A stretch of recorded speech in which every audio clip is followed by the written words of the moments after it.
Hi, Nijay Gupta here. I'm excited to be spending some time with my new but now very good friend, Reverend Dr. Glenn. How you doing, Glenn? What's up, Professor Nijay Gupta, the honorable? I could add some titles for you. Venerable. The Um, venerable. Yes. we only met in person recently, just a few months ago, at a thing in Santa Barbara. But I feel like we're kind of like long lost brothers.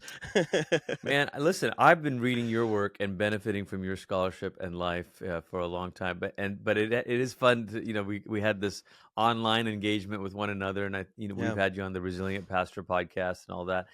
And then when we met in person, it was like, dude, yeah, it did feel like long lost brothers, man. Yeah, and we have an interesting overlap with Durham, UK, Yeah. because I did my doctoral degree there. You did your doctoral degree there. So this collab was destined to be, I feel like.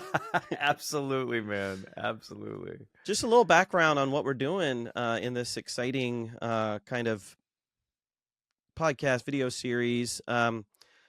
Glenn, I know you have a passion for the book of Philippians, and guess what? I have a passion for the book of Philippians. I've been studying Philippians for about 10 years. I've invested a lot of my life in it. I'm currently writing a technical commentary.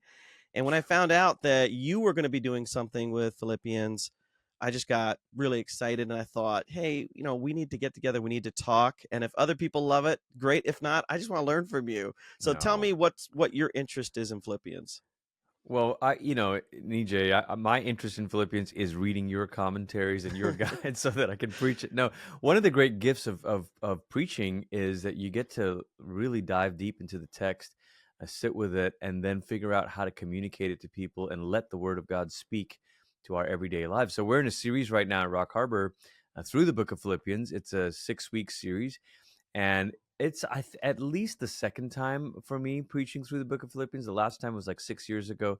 But what's amazing is, I go back and look at my old outlines. I'm reading the text again, I read your kind of intro book that Yeah. you had on Philippians, the theological themes. And this is the beauty of the Bible, is there's so much in it that continues to speak in a fresh way and in a fresh context. Give us just a little bit on, I have a lot of pastor friends, and I know when you're planning a sermon series, a lot of options out there. You have the whole Bible to Yeah. work with. Yeah. How do you think Philippians speaks uniquely to our current cultural moment? I when I was telling the church, week one of the series, I was like, man, the backdrop of Philippi, its geographical location, kind of the foothills of this mountain. There was possibly some gold mines there back in the day. Also, the location of a significant military battle, of course. Yeah, When Augustus or Octavian and Mark Antony defeat yeah. Cassius and Bruce, all the stuff. So I'm saying, I go, okay, listen, I don't know how many of you spend your days thinking about the Roman Empire, I do. but it is a location where wealth and power intersect in this city. And here we are in Orange County, and I go, oh, here we are living in a modern location where wealth and power intersect. And so there's something about how in Acts 16, the Bible tells us the story of the founding of the Church of Philippi. You have a wealthy businesswoman, and then you have this jailer, this Roman jailer. So again, a kind of intersection of wealth and power. And I think I have found pastorally the need to address wealth and power, not in a very thin, cheap critique, wealth is bad, power is bad, but rather to say, how do wealth and power get reconfigured Yeah. in the kingdom of Jesus, in the family of Jesus? And I think that's why we were drawn to Philippians, is to teach us to embrace living as the family of God. But the other big theme for us, for me, kind of why we wanted to do this book is that we're calling our series Onward. And Mm, it's this idea of saying, wherever you are, you might be on the outside looking into faith, curious about Jesus. You might be a mature believer, but all of us can take another step onward in knowing yeah. Jesus. And of course, that key section in chapter 3, where he says, I press on, Yeah. Yeah. not that I've already attained, and then he goes, and everyone who is mature should think like this. And I love Hmm. that. Pressing onward is not for baby believers, it's for all believers. So that's the little sketch of the impulses of why. I feel like in the midst of that, one of the reasons I guess I'm drawn to it, especially these days, is I think it really speaks to disillusionment. We live in Hmm. a disillusionment era. of, disillusionment happens when we expect one thing and something else Yeah. happens. So that could be economics, it could be politics. Hmm. My kids who are teenagers, we had this conversation with my daughter, my youngest daughter, because I have an oldest that went to college, and we said to my youngest, who's now 15, what do you want to be? What do you want to major in college? What do you want to be when you grow up? And she said, pretty seriously, she said, "Will the Earth still be around when I go to Wow. college?" Wow. And Heavy stuff up in Portland, Nijay. Heavy heavy stuff. stuff at the dinner table. But I think with a lot of teens, at least where I live, there's this sense of like we're living in a fog. There's no clear pathway. Like, we're watching all these throwback TV shows and movies about the 80s and 90s, and it was like this, 60s to the 90s, this great era of progress, Mm, right? Life was pretty yeah, stable. I know there was yeah. problems and wars and things, but around the world, but life was pretty stable. And now it just feels like anything could happen, any natural True. disaster, any possible thing. And so for Philippians to speak in a really realistic way about that, That's not cool. pie in the sky, not Yeah. go to church to escape, but listen, like, Huh. suffering is just going to happen in life. I mean, Dude, that's a message there. that's so true. Okay, so tell us a bit more. Like, you are, a leading New Testament scholar. I'm so, help us understand. Like, why did Paul write this? What were his circumstances? What were their Yeah. Yeah. circumstances? Yeah. There are two pieces of the letter. One is what's going on in Philippi, another is what's going on with Paul. Let's start with Philippi. One nice thing about Paul's letters is most of the time we have a cheat code, which is the book of Acts.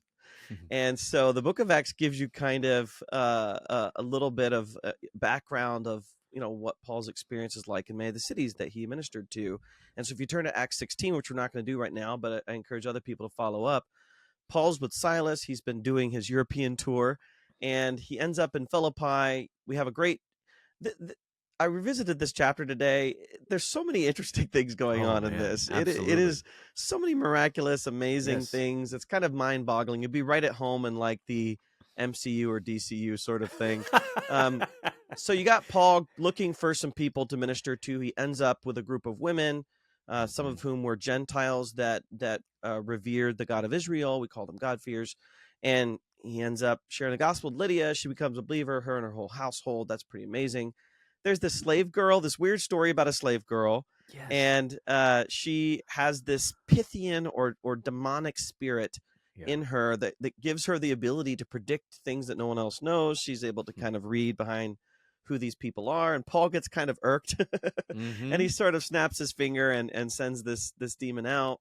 And then you have this great jailbreak. You have Paul and Silas thrown in prison, and then you have this amazing, miraculous jailbreak, and they go scot-free. And then the authorities say, "Hey, get out of here because you guys are scaring us." So a lot of amazing things, a lot of sudden conversions in Philippi.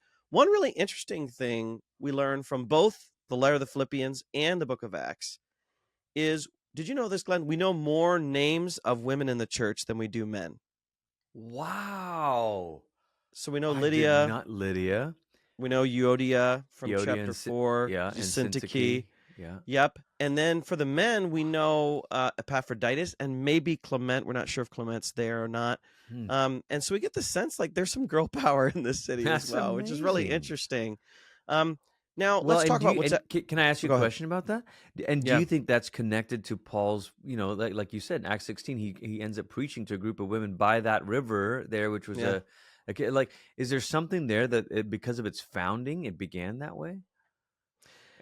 I don't know. I will say it is distinctive. We don't get anything like this in any of Paul's other letters. In 1 Corinthians, you have a lot of men named Stephanas, Achaicus, Gaius, and so forth.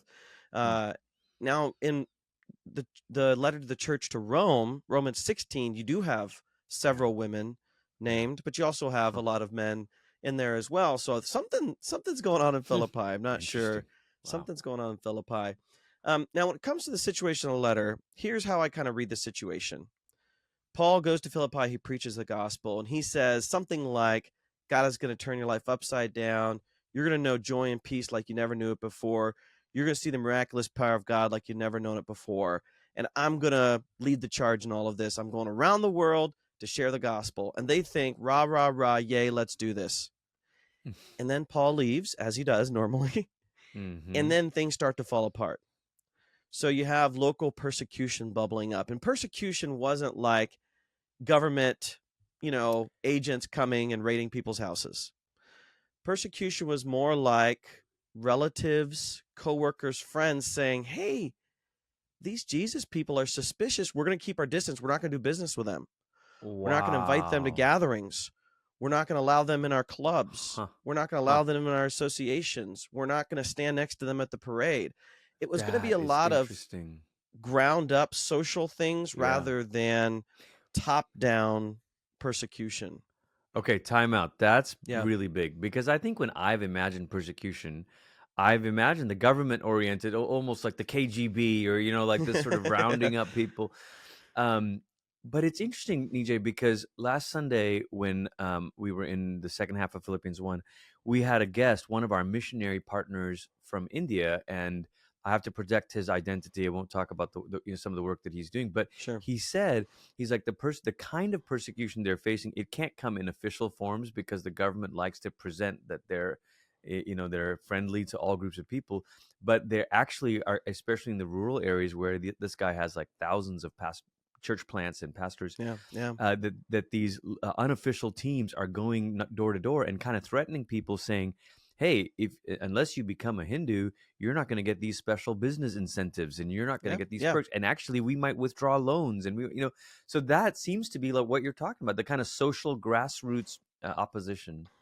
Yeah. If you go into a business, in any business in the ancient world, you're going to see shrines to various gods, whether they be Jupiter or Aphrodite or a local person, a local hero, a local legend. And you go into a quote unquote Christian business, and you're not going to see anything because they don't have statues, right? Christians and Jews don't have statues.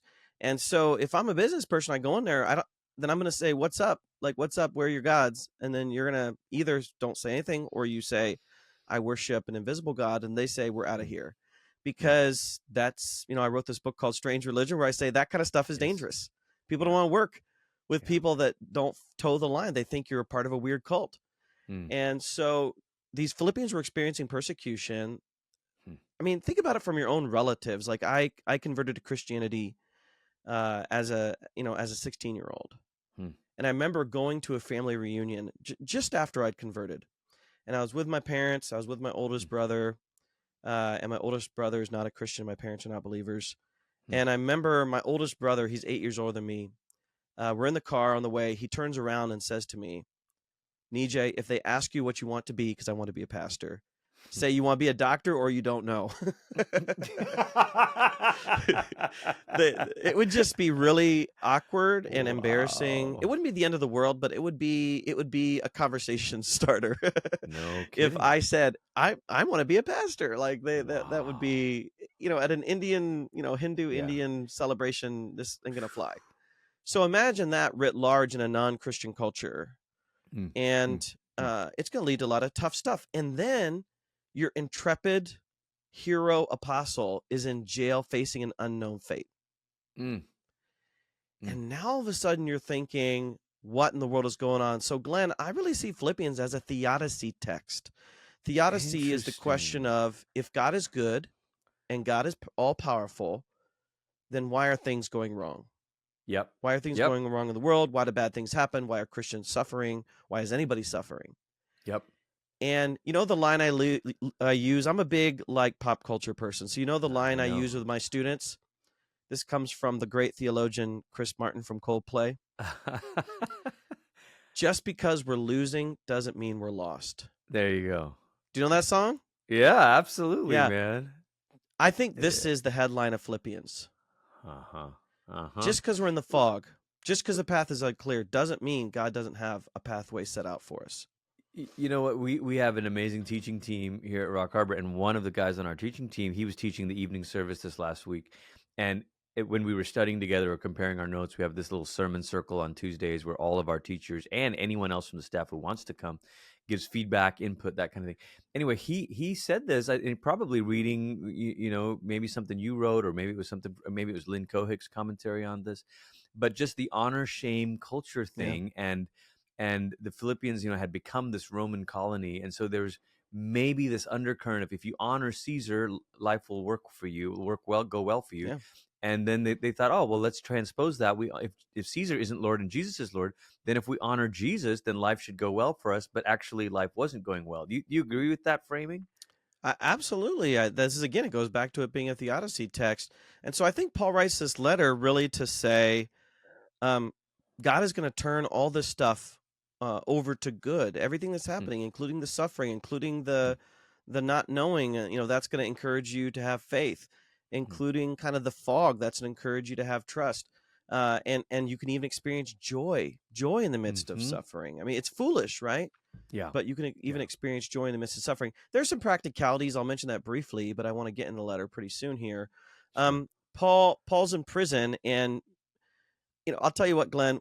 When I was in elementary school, I remember our school visited a jail, and the two things I remember from visiting a jail was the people in jail had lollipops and HBO. Those are the two things I remembered. From that, I don't think I remembered what I was supposed to. And so sometimes when we think of jail, when we think of Paul in prison, we might think of an American jail.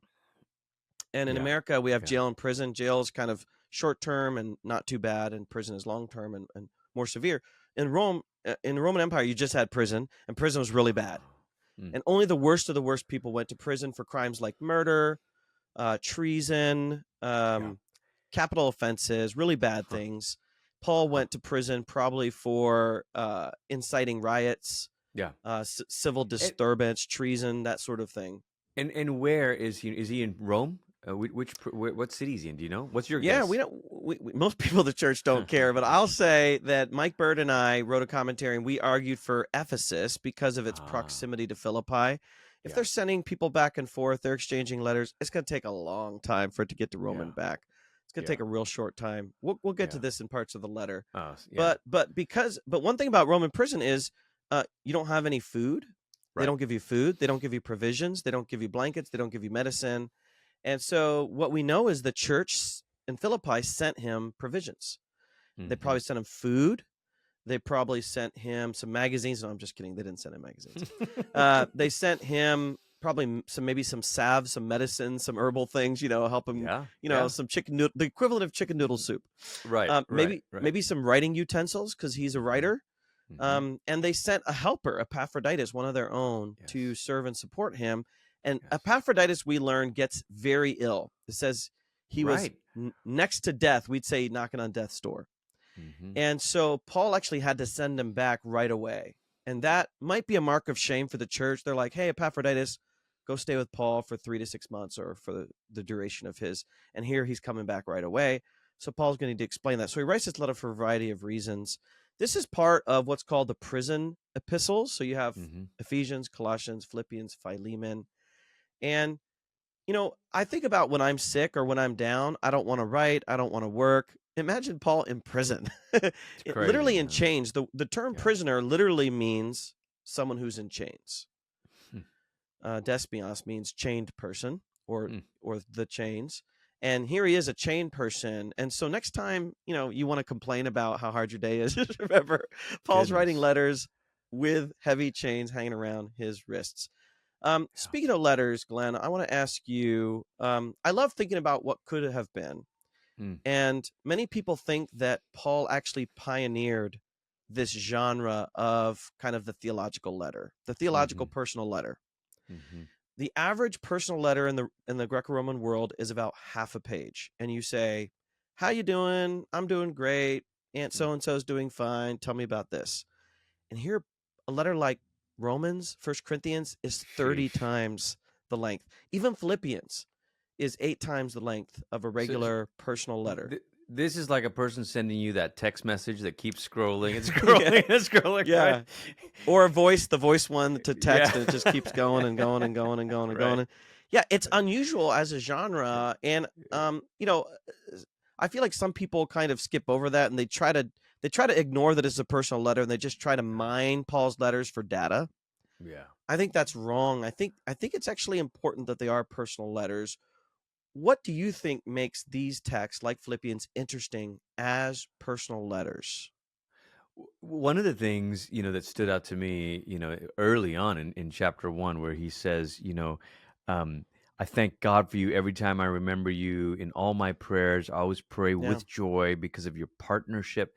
And the word partnership is so interesting to me, Nijay, because he's not just writing like, hey, news from from the front here, Yeah, to yeah. writing back home. He's talking to people who are mutually invested in this cause with him. Again, this is something folks in my context, Orange County, can understand. Like partners in a business venture, Yeah, you're yeah. you're invested in something together. Investors, yeah. Yeah, investors. You have a stake in this mission, and I think that is the strength of this. It's not just a letter to a friend or a relative. It's a letter to a shareholder. It's like Warren Buffett's letter to his stakeholders that he sends out every year. I mean, there's something Yeah. about Paul saying, I know you care, not just about me, but also about the gospel and its spread. And so that little insight is super cool from thinking about our lives. I challenged our church to go, are you invested in anybody else's spiritual growth? Are they invested in yours? Do Yeah, we yeah. live with this kind of sense of we have a vested interest? I think in America it's so easy to kind of treat the spiritual life as a personal project, a solo project, and so even this letter thing, it's not just here's a bunch of ideas that you're meant to read alone. It's here's a community that's mutually invested in one another's flourishing in the face of persecution, And so, yeah, it's a cool thing. There's something to say then, even about sermons, for example. We've all heard of people stealing sermons. We've heard now about AI generated sermons. But there's something that we maybe learn from Paul about, a Glenn writing to a specific community that he Yeah, knows, yeah, and not just generic talking points, but saying, hey, we had this tragedy in our community. right. We have these economic issues. We have, Yeah, you know, these leaders and this stuff going on in this community. Paul, generally speaking, not in every case, generally speaking, he actually knows yes, that church. He's been there. yes, yes. He can imagine the faces of the people. Which Um, which is the other thing about pastoral ministries. We have two myths that are running parallel in the American church today. One is this myth of the heroic solo individual, and yeah, it's interesting. I want to ask you a question on this in just a moment about why Timothy is included in this, and then when he addresses the letter, it's to overseers and deacons. So yeah, that's yeah, one yeah, myth, that the solo figure. But the other myth is that actually you can do this from a distance, that yeah, ministry. And I think there's so much intimacy in this language. I pray for you with joy. I thank God for yeah, you. yeah. Um, I think one of the things we have to recover as a pastor, my work with other pastors, is to say, don't give up your proximity to your people. Even if the church grows, find ways to mitigate that distance, or create access. Don't hide away in a green Mm-hmm. room. Don't disappear. Be in other people's homes. Andy Stanley used to say, do for the one what you can't do for the many. Like Yeah, just yeah, because you can't be there for everyone. And then give up this idea of you being the solo individual, which leads me to this, Nijay. So he introduces themselves as slaves of Jesus Christ. um, First of all, Paul and Timothy, what's Timothy's role in this? Is he co-writing this? Did he hang out in the prison with Paul? And then overseers and deacons, what's that all about? yeah. These are great questions because we tend to skip over the stuff at the beginning of a letter. We kind of want to Yeah. jump right down past the intro, but the intro tells us a lot. So Uh-huh. first, what does Paul call himself? In other letters, he calls himself apostle, like in First, Second Corinthians. But here he refers to himself and Timothy as slaves. So Timothy, he's kind of his right hand man. You kind of think of Moses and Joshua, and Hmm. I think of Paul and Timothy, and he's kind of his junior. He's kind of the Paul in training, Yeah. and he this tells us something about mentorship, the importance of mentorship, and the importance of Hmm. raising up the next Hmm. generation. I'll tell you Yes. my theory, and this is a little bit trademarked, so don't go steal this from me. But my theory, Let's- my theory is specifically in this letter, Paul's in prison. He doesn't know what's going to happen, Hmm. and he's preparing the Philippians for a world without Paul. Hmm. Part of this Wow. letter, how do we know that? You jump ahead to chapter 2, and he goes in this long introduction to Timothy and affirmation of Epaphroditus. It kind of is in the middle of the letter. Normally you put that stuff at the end of the letter or at the beginning of the letter. You don't put it in the middle of the letter. I think he puts it in the middle of the letter to say, hey, listen, if my life stops today, yeah, have a memorial, but then move on. Move on, because the gospel is not dependent on me. It's not the mission to the Gentiles is not dependent on me. The truth of the gospel is not dependent on me. And there are great young and old leaders waiting in the wings. The Timothys, Wow. the Epaphroditus, the Euodias, the Syntyches, they're waiting in the wings, just ready to swoop in. And Paul says about Timothy, he says, he's been slaving away at the gospel like a son to a father alongside me. And what is he really saying by that? He's saying, if my feet falter and I stop, he'll step into those footsteps and not miss a beat. Gee, wow. And Wow. I think about, Glenn, today, the competitiveness between Christian leaders and the my camp versus your camp and the I'm secretly praying for you to fail. I had this period of time in my life where I was feeling really insecure, and I didn't like to see other leaders' good news out of a spirit of competitiveness, I guess. Sure. Yeah. And I had to change my mentality. I work with a spiritual director, and he helped me change my mentality to, instead of thinking about the other person as a competitor, try to think to yourself, what if they were my little brother? How would I feel if I saw this good news if they're my little brother? And I'd be like, way to go. I'm so happy for you. That's a mentality shift, I think. Yes. And Paul I think this stuff is strategic for Paul. When he says Paul and Timothy, he does this with the Galatians as well, where he says, and all the brothers around me, all the brothers and sisters around me. He's not a Lone Ranger leader. No, he's a team leader. Yes. As God would have it, when we kicked off this series, it was also the Sunday that we were praying and sending out one of our young leaders in his early 30s. And here's the catch. We were sending him out to go plant a campus for another church. There's a wonderful mega church in Orange County, and he had allowed me to walk with him in this process of discerning, to take this step. And some people, were like, wait, what? Why are we letting him go to this other, and they didn't really mean that, but there was just, it ruffled a few feathers, like how come we can't keep him? And I just thought this is a beautiful way to demonstrate that we're on Team Jesus here, and young leaders. Yeah, it's great if we can keep them within our organization in the current American context. But I think Paul would say it doesn't matter whose church they go plant and take over, or which community they do. Like, let the work of the gospel continue to multiply and spread. Yeah, absolutely. Let's talk about these leaders. There are a couple unusual things in this opening. One is that he calls himself and Timothy slaves of Christ Jesus. I feel like sometimes I hear from people that's kind of off-putting. Let's say servants. I think actually it would be off-putting at that time as well, because we know that about a quarter of the Roman Empire was made up of slaves. You're talking 1 out of every 4 people in the room. Even in churches, perhaps the percentage was higher in churches. So let's say 1 out of every 3 people in the church was a slave, and he's calling himself a slave. It could be seen in 2 ways. It could be seen as, oh, you're diminishing the hard life of a slave. It could be the opposite way. It's redefining who you are. Yes. It's redefining who all of us are. Whatever day job you have, whether you're slave or free, whatever ethnicity you have, Jew or Gentile, whatever sexual identity, male or female, you have, what really matters, the core of your identity, is that you belong to Christ. You get this from 1 Corinthians. You do not belong to yourself. You were bought at a price. This idea that, oh, Christians are free, it's a particular type of freedom. Yeah. Freedom to fully live into our identity as people of Christ, as children of God through Jesus Christ. So Paul is starting right out of the gate, troubling the waters. We know that Philippi was a city that was obsessed with status. There's a scholar named Joseph Hellerman. He's done a ton of work on this. More than almost any other city other than Rome, Philippi was obsessed with titles, accolades, the Reverend Doctor, so-and-so, PhD, whatever it is. Yeah. This, like, you would put up inscriptions like plaques. You'd put up honorary inscriptions to people. And we know from certain data in Philippi, people were obsessed with this. Wow. And so for Paul to start right out of the gate, not saying apostle, not saying I have this degree from Gamaliel, not saying I shook hands with Peter, but saying slave of Christ.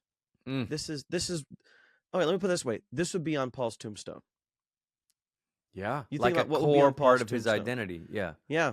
He would be happy Which, for this to be the only thing on his tombstone. I mean, Nijay, I don't want to get ahead of ourselves. This is a foreshadow, isn't it, of Philippians 2, who being in the very Yeah. morphe of God took on the morphe of a slave. I mean, talking about Yeah. Jesus, like Paul, why wouldn't Paul identify himself as a slave if Jesus himself became a slave? Absolutely. And then he says, I'm writing to these Philippians, and then he says, along with the overseers and deacons. And this is unusual because he doesn't normally mention leadership in the introduction. So that, that means something. Let me tell you why I think he did it, and I'll tell you what I think is theologically important about it. I think most scholars would think he adds it in there because they sent him a gift, and probably the leadership arranged that gift. And it's a courtesy. It's a courtesy to do that. But here's really interesting, and think about how we would do it today if we were to send a thank you. He doesn't name any of them by name. Think how powerful that is, because today we wouldn't we? Wouldn't we name them by name, and we'd say, thank you, Glenn, for arranging this gift. You're a pastor. This is your job. And he doesn't do that. Secondly, he puts them at the end. He greets the church, and then he says along with, rather than to the leaders along with the rest of the church. Interesting.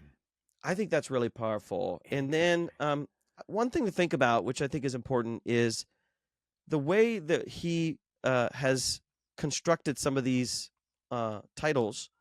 They're not offices. They're not like we have to fill this office. They're functions. They're things that people do. Yeah. Yep. So it's not just we need someone to take this office. No. We need someone to sit in this office. It's that we need someone to carry out this ministry. And one ministry of overseers is oversight, leadership, and the ministry of deacons literally means to serve. These are the people going out to hospitals, home visits. These are people deploying the ministry of service. And so I think he wants to acknowledge, as kind of a salute. He's acknowledging these leaders, but he's not saying they're in any way better than anybody else in the church. That's cool, man. That's look at that. Unpacking just the greeting. That's amazing. There's a lot. There's a lot in there. I love that. Let me ask you, if we jump down a little bit into chapter 1, again, we tend to skip over the Thanksgiving, like we think it's just sort of niceties. But there are a couple powerful moments in the introductory part, and I think this prayer is important. I'm going to read this prayer in NIV. I want you to unpack. Paul likes to teach theology while he's just doing life. So he's just praying, and he's teaching theology too. So he says, this is my prayer, that your love may abound more and more in knowledge and depth of insight, so you may be able to discern what is best, may be pure and blameless for the day of Christ, filled with the fruit of righteousness that comes through Jesus Christ, to the glory and praise of God. Can you just talk us through this prayer? I mean, if I heard that, I'd be like, that's a brainful. So what is he really getting at? What does he want from these believers? First of all, one of the things, just from a methodology of discipleship kind of perspective, praying out loud is really powerful. Like, part of how we teach people, and not just teach people content, but how we teach people to pray is by praying with them and praying out loud in front of them. Pray like this, Jesus told his own disciples. And so, just an encouragement to pastors and church leaders out there. One little practice I've decided to try to adopt is, instead of texting someone, hey, I'm praying for you, I'll say what I'm praying for. So I'm praying for you. May the Lord bring and I'll actually write out a short 2-3 sentence prayer. And I get this from Paul, because he doesn't just say, I'm praying for you. He goes, and this is my prayer, So I think that's I'm going to cool. check my text now. I'm going to check my text this week. See if I get a Glenn text. There you go. And then when he says it, that your love may abound, one of the ways that hit me as I was preaching this, Nijay, is in the Western church, we go so squishy on love. And by the way, I just finished your amazing academic book on the affections of Jesus in Paul's letters. But we go squishy on love. And so we go, well, I love God. He loves me. That's enough. And so then we don't worry about any kind of ethics in our business or ethics in our sexuality, or, we just, as long as I love God. But Paul essentially is saying that kind of love is not enough. a love Yeah. that is a feeling for God is not enough. He's like, your love must abound. And then he says, into knowledge, and then depth of insight, so that you can discern. And then the fruit of that is righteousness. So I want to break this down and suggest this little breakdown, and you tell me what you think of this. Yeah. I think knowledge is like that. It reminds me of the knowledge of good and evil. It's right versus Hmm. wrong. You know, it's Sure. base level. You know, Yeah. don't murder. It's that. But then he goes insight, and insight, I think, is another level. This is more like wisdom. This is like the wisdom Hmm. literature in the Old Testament that goes, okay, what's wise and what's foolish? You need insight for that. You need to go more than just Yeah. right and wrong. And then he says that you might discern, and I think in a very Paul-esque kind of way, discernment is about spirit or the flesh. And so I think about, say a pastor, you could launch a ministry endeavor and you could say, well, it's not wrong. And you go, well, that's great. How about the next level? And you go, well, it's not foolish. It's actually wise. Okay, good. Next level. Am I doing this in the flesh out of selfish ambition, or am I doing this because the Spirit is leading this? So that's when you get the fruit of righteousness. The fruit of righteousness is not just asking the knowledge between good and evil, nor is it just the insight to decide between wise and foolish. It's also discerning between the spirit and the flesh. And I think just from Paul's other body of work, this is a progression he's suggesting to them. What do you think of that? Yeah. I like that, and I think it's spot on. When we're deciding on, let's say, what car to get or what computer to get, you start with data. You just got to Mm-hmm. know what chips are inside of it, like what Mm-hmm. ports, battery life. That's knowledge. But wisdom, you gotta get to, like, what's the real difference and what's the quality of this. And Mm-hmm. now you're really comparing. Yeah. Data just gives you the baseline. You're comparing. Yeah. Yeah. I think what's really important to this church, because every prayer that Paul gives in each letter is unique. Hmm. I think what's really important to this church, because he says to, literally in verse 10, to test the differences. Um, Wow. they have to be able to make choices, and I think they're making Mm. some of the wrong choices, and we see that in some of the conflict that's happening in the church. Chapter 4 gets us into that a bit. And I think Paul's saying you could have an attitude that I get ahead in life by going against other people, by competing with other people. Where do I Yeah. get this from? Chapter 2, Huh. where he says, do nothing out of selfish ambition or vain conceit, Hmm. but what? In humility, consider others as better or higher than yourselves. I think he wants them to discern what's actually the right Hmm. path Yeah. to get ahead in life. Yeah. And some of them are discerning wrong. They think, I got to step and stomp on others. That's right. And he's saying, actually, the path is I got to get below them and lift them up. So good. That's where love comes in. I've always wondered, do we have the right metrics that we're teaching our students or our parishioners, Hmm. or ourselves or our families, for what is the healthy, successful Christian life? Hmm. What are the actual metrics and parameters? And for me, and I just learned this last few years, it's really self-giving love. Yeah. Not Yeah. not self-giving love because we don't personally need love. We get love from Jesus, and we'll get love from others, hopefully. Yeah. But to me, this is the true test of maturity, isn't it? Yes. Yes. That we Yes. can show up somewhere and not say selfishly, what can I get from everybody here? Right. But from Jesus, what can I give? Now, it's okay to be Yes. needy. It's Of okay course. Yeah. Yeah. to need Confess your somebody, to need. need Yeah. something. Yeah. But really, he says, ultimately, he wants their love to abound. I think Yes. that's crucial, because that's Yes. imitating Christ. That's so good, man. You talk in your book Reading Philippians, which I just Yeah. encourage anyone who's going to preach on this, read through that book. I love meta overviews. You do such a great job of saying so much in such a complex space. But you use this phrase, the unstoppable gospel, and in this middle part of chapter 1, verses 12 through 18, he's talking about the rivals who Yeah. preach Yeah. from other motives and all that. But he's like, I just want the gospel to abound, and ultimately, whether I'm in prison or not, it's going to do its work. What do you mean by the unstoppable gospel?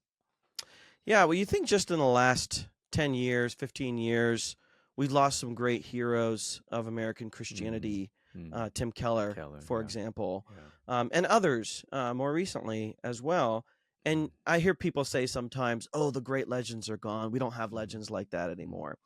And I guarantee people thought like that in the first century. mm. They think Christianity will be okay as long as we have Paul and Peter.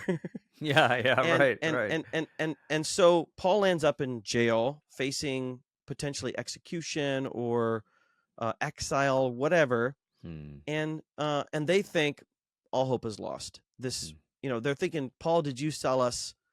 Did we bet on the wrong horse? Did you sell us on the Hmm. wrong thing? And he Hmm. says, verse 12, I want you to know, brothers and sisters, that what has happened to me has actually served to advance Advance. Yeah. the gospel. Yeah. And then he says, as a result, has become clear through the whole palace guard to everyone else that I'm in chains for Christ. Um, they're okay. I'm gonna give you a nerdy sci-fi illustration here. Uh-oh. Here we go. This is in the first Avengers movie. Okay. All right. Oh, that's So not that nerdy. Come on, that's not there's an that nerdy. early battle. There's an early battle between Iron Man and Thor, and Thor thinks that he's going to get the best of Iron Man, and so he charges up his hammer Mjolnir and he fires lightning at Iron Man, thinking he'd knock out Iron Man's power, and it actually supercharges Iron Man. Do you remember this scene? Mm-hmm. Yep. And he says, "Oh, what do you know?" And then he goes after him. I actually think about this when I read this text. I think about that scene because Rome thinks they're going to restrict. The whole point of change is to restrict, right? The whole point of incarceration is we're going to limit the location and the mobility of this person. And Paul says, actually, because of who God is, the power of God, the power of Christ, the power of the gospel has actually been supercharged by the very thing that Rome tried to stop it with, because Rome actually got Paul to a center of leadership, which is, he says the whole Praetorian Guard, the whole palace guard has been able to hear about the gospel. So I use this language of the unstoppable gospel because we sometimes think that we're in control of the spreading of the gospel. Yeah. And don't the gospels say, even the rocks will cry out, right? So yes, we want to be a part of it. Yes, we should be a part of it. But this is actually God's thing, and we are super fortunate to be along for the ride. So the image I like to give for this is imagine a river or a waterway running down a mountain. And you're at the top of the mountain and you're kind of watching it go down. And you think, oh no, a rock's going to be in the way. This big rock is going to be in the way. But what does water do? Water will find a way around. Yeah. It's going to go over, or it's going to go around, or it's going to barrel through it. And so your job as a viewer is not to move the rocks, to let it's to follow that water. Your job is to follow that water. That's good. Because this gospel, it's unstoppable. Yeah. You're going to be able to participate in it, but you don't have to move obstacles for God. I love that so much. I think it's funny, Nijay, like my college years were spent around a lot of charismatic culture. And sometimes when the charismatics and Pentecostals talk about the unstoppable power of God, it ends up sounding very triumphalistic and kind of this like, I'll never get sick. We'll never have anything bad happen to us. We'll never run out of money. It's unstoppable. Yeah. But you're saying the opposite. And Paul's saying the opposite. He's saying the unstoppable nature of the gospel should actually make us humble and should actually help us embrace suffering, because in a weird way, Paul is saying my suffering is how the gospel is unstoppable. And that is the paradox of Philippians, is suffering is not only not an obstacle, suffering ends up being the means by which God expands and causes the gospel to abound. Absolutely right. There's a word I love that I use maybe too much. It's called relinquishment. And relinquishment means we give things up to God. Now, I hate when people turn that into passivity. I don't mean passivity. I mean active faith. So instead of saying, I have to do this thing for God because that's the only way to do it. That's what Abraham did to try to get a child that didn't work. You have to trust, if God has called you something, he's going to make it happen in his own way. And our job is really daily obedience. You jump to chapter 4, and we'll get to this some other time. But you jump to chapter 4, and I hate when people misuse the verse, I can do all things through Christ. Because that means I can win a basketball game, I can win a football game, I can be a millionaire.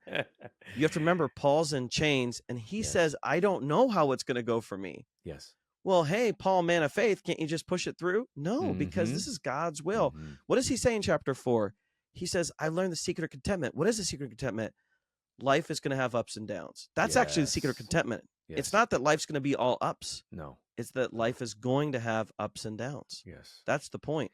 And so one thing I like to point out here is when it says, verse 13, chapter 1, it's become clear through the whole palace guard. He uses the Greek word phaneros, which means visible. That my chains have become visible for Christ. Wow. And I think that's a message to us, Glenn, to not hide our suffering. I think we want to say, hey, in order to attract people to Christian life, I got to have money, I got to have glitz. Yeah. And I got to put on a happy face. No, what really draws people in is the authenticity of the faith and trust we have in God, even in the midst of suffering, and especially in the midst of suffering. I think it means more nowadays to be able to say, I trust God even when I don't have money, even when I've been diagnosed with this thing that I don't want. I think that's a powerful message to people. Not that I got my life together, but I don't have my life together, and Christ's got me. He's got my back. Yeah, and he has the ability to. And this is some another one of Paul's letters from Romans. He has the ability to work in all things, for our good and for His glory. So there is something about saying God will accomplish His purposes. Sometimes it'll mean I'm up. Sometimes it'll mean I'm down. Sometimes it'll mean I'm in chains, and it's okay. I want to get. We talked a little bit about bumper sticker. I can do all things. I want to talk about another bumper sticker. This might be a little bit of stump the pastor here, because as I've worked on this, I've wrestled with this, and I haven't. I feel okay about my thoughts on it, but I want to hear your thoughts. Whether it's a hymn or Christian song or something you just say at a Christian camp, to live is Christ, to die is gain. Chapter 1, verse 21. Easy to say, hard to understand. What does it mean to live as Christ, to die as gain? How do you understand what Paul's saying here? Well, it's fortunate for me. I did just preach on this, and I think I've never seen it this way before or said it this way before, but obviously Paul's wrestling with, look, I'm suffering and I'm happy to die because it means I'll be with the Lord. It can only be gain for me. Paul has the picture of resurrection hope, and he talks about the resurrection hope at the end of chapter 3. Paul has a picture of resurrection hope and new creation that is more, not less, than this current life. So it's the perfection and completion, not the return to. Christian hope is not a return to Eden. It's the perfection and completion of creation in such a stunning way that the best way to describe it is new creation. So first of all, we got to say that. That's why he says to die is gain. It's not just because no more pain, no more suffering. It's no, I actually get to enter the promise. But what is to live is Christ? I think there's 3 layers to this. I think, first of all, Nijay, it means to live for Christ. And he says that because the very next verse 22, he says, if I were to go on living in the body, I'd have fruitful labor. And fruit is always for someone else's sake. A tree doesn't benefit from its own fruit. An avocado tree is not having avocado toast. That's what we do in California. So I was going to say, spoken like a Californian. So Paul knows that to live for Christ, to live is Christ. One part of that means to live for Christ, which essentially looks like bearing fruit for someone else. But then to live is Christ also means to live as Christ and like Christ in his suffering. And there's something here. I mean, he returns to this in Philippians 3 when he says, I want to know him in the fellowship of his sufferings. Paul's trying to say, the way that I'm suffering for the sake of the gospel is a particular kind of suffering. It's different than cancer or a disease. It's different than an earthquake or a wildfire. It's different than a business failing. It's the cost of fidelity to Jesus, the Messiah. And I think anytime you pay the price of faithfulness to Jesus as Lord, you suffer for it, you can rejoice because you go, you know what? I'm suffering as Christ did. I'm suffering like Christ did.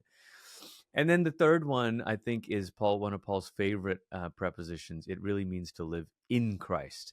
I think he's saying, I want to be wrapped up in him. I've lost myself. Not that you've disappeared in your identity, but that you've given up the old man, the old woman, the old person.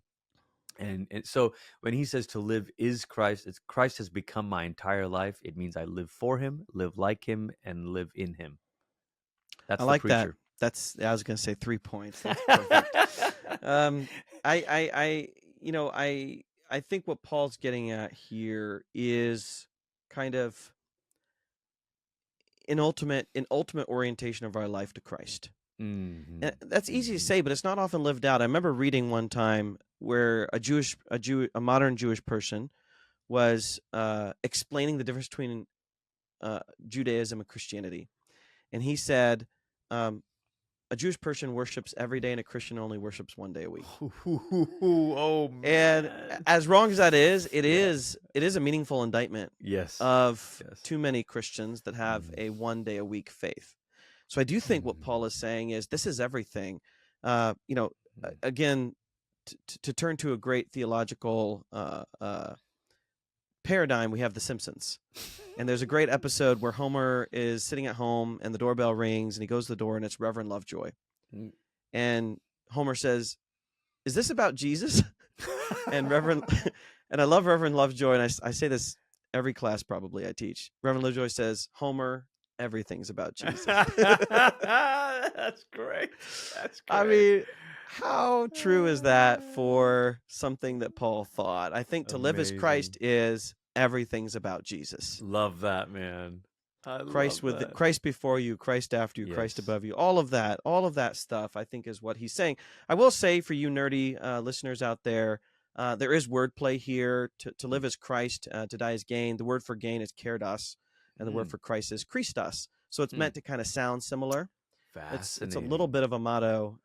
So But Paul's like he's like rapping. He's doing spoken he's word here. You know, he's flowing. it's not the only place he does this in Philippians, so we'll catch these Easter eggs later on.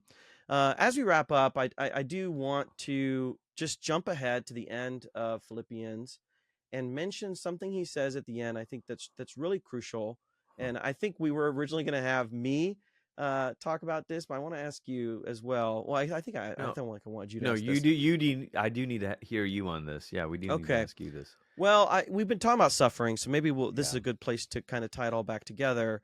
Um, so many verses get airtime from Philippians. This doesn't get as much airtime as it should. Verse Hmm. 29. Hmm. For he has graciously, Yeah. God has graciously granted you the privilege not only of believing in Mm-hmm. Christ, but of suffering for him as well. Paul is teaching the Philippians about something they probably did not fully understand. Yeah. They didn't realize, they didn't read the fine print of the contract. So he told them, you need to believe, you need to have faith, you need to believe, you need to get baptized. And there's something that comes with that package, Yeah. which is suffering. Yeah. I feel like people really miss this message when Yes. they confess Christ, when they sign Yes. up for the faith, and therefore they miss out on what really is part of the Christian life. Why does Paul emphasize theologically, or maybe from a discipleship standpoint, Mm-hmm. that it is a privilege? It almost Mm-hmm. is offensive to say this. Yeah. He's given you the privilege of suffering. How could suffering possibly be a privilege? I mean, Jesus said, "Woe to you, and all men speak well of you." You know, and then Yeah. he said, "But blessed are you when they persecute you." Comparing Sermon on the Mount with Sermon on the Plain, so to speak, Matthew 5 through 7, and then Luke's account of it, and then in the Book of Acts, I think it's Acts 4. The disciples rejoiced that they were counted worthy to suffer for the Yes. name. Yes. You know, Yeah. and so I think Paul sees himself as joining that great tradition, even for him, one later removed from the first apostles, and saying, oh, guys, you Philippians, you're carrying on this tradition now. You get to be counted worthy of suffering for the name. I think in the West, Nijay, we have the privilege of living in a society that was at least loosely constructed on Christian impulses and Christian convictions. This Tom Holland's work on dominion and the Christian worldview and all that. Mhm. It's true. Many of our notions of rights and dignity and all that come from Christian roots. And so, but it's lulled us into comfort, where we kind of we associate Christianity with comfort. Yeah. And the more Christian we are, the more comfortable our life should be. And this is why we need the witness of the global church. A friend of mine works for Open Doors USA, and part of Open Doors USA's mission is to tell the story of the persecuted church around the world. And they reported the story earlier this summer in June. More than 200 Christians in northern Nigeria was slaughtered just for their faith. Wow. 6,000 of them were driven out of their homes and villages by Islamic extremists. And you go, okay, we don't have that level of persecution, but I think it should make us, at the very least, it should make us not surprised when we encounter some opposition in our world. And so here's what I think that could look like for us in America. Maybe it looks like the little bit of cost you pay of loneliness, of saying, you know what, certain friends are doing these things, I'm not going to do that. And the cost I pay is a little bit of loneliness. Or maybe you're a business person and you travel and you go, you know what, I don't think I'm going to go for another round of drinks at the hotel bar. I think I'm going to go up to my room now. Or maybe you're working on a contract and someone is pressuring you to fudge a little bit on the contract, and you go, I don't think, and the cost of being ethical costs you a bit more in profit. Or maybe it's Christian sexual ethics, and the cost is being labeled a hateful or prudish or whatever. Yeah. And I'm not saying that's persecution, but I'm saying if Christians are suffering real persecution around the world, why would we expect there to be no cost for our own discipleship to Jesus, to borrow that Bonhoeffer phrase? Yeah, speaking of Bonhoeffer, I was actually going to give a Bonhoeffer illustration for this. I mean, ultimately, Christ doesn't value suffering for the sake of suffering. Yeah.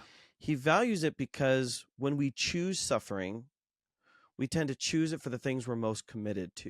You know, when we're walking with a child through some difficulty. That's good.